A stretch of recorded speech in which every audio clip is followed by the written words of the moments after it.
ఒక అమ్మాయి అయితే కెనడాలో ఉంటుంది. ఆ అమ్మాయి చదువుకోవడానికి వెళ్ళిన తర్వాత మంచి సంబంధం కుదరడం, అది కూడా చాలా చాలా మంచి సంబంధం. అది అసలు అలాంటి సంబంధాలు ఉంటాయని కూడా తెలియదు. అమ్మాయి మామూలుగా చదువుకోవడానికి వెళ్ళినప్పటికీ ఒక చోట ఉద్యోగం చేస్తూ ఆ ఓనర్ తోటే పార్ట్నర్షిప్ తోటి మళ్ళీ వేరే సంస్థ పెట్టి సొంతగా అపార్ట్మెంట్స్ కొట్టుకుని వాళ్ళు అద్దెకి ఇవ్వడానికి వీలుగా ఎన్ని వ్యాపారాలు చేస్తుంది, ఎన్ని వ్యవహారాలు చేస్తుంది. ఆ అమ్మాయి ఏం చెప్పిందంటే, స్వామి మీరు నన్ను ఎప్పుడు అదృష్టం పెట్టుకున్నప్పుడు సొంత విమానం కొనుక్కోమని చెప్పారు కదా స్వామి, నేను ఇప్పుడు త్వరలో కొంటాను స్వామి అని చెప్పి మీరు టెస్ట్ మెడల్ చూపిస్తాను చూడండి.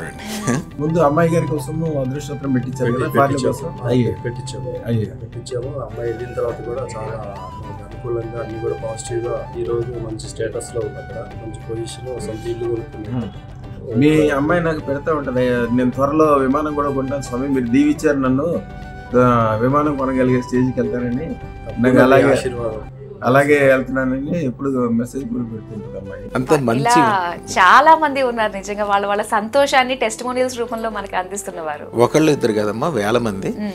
మన దగ్గరికి వద్దాం, మీరు ఫస్ట్ లో అడిగారు, మన దగ్గరికి వద్దాము అనుకుంటే వాళ్ళు వద్దాం అనుకుంటే రాలేరు. అమ్మవారు వాళ్ళకి ఆ క్షణానికి వీడికి అదృష్టం కలగజేస్తేనే మన దగ్గర రాగలుగుతారు.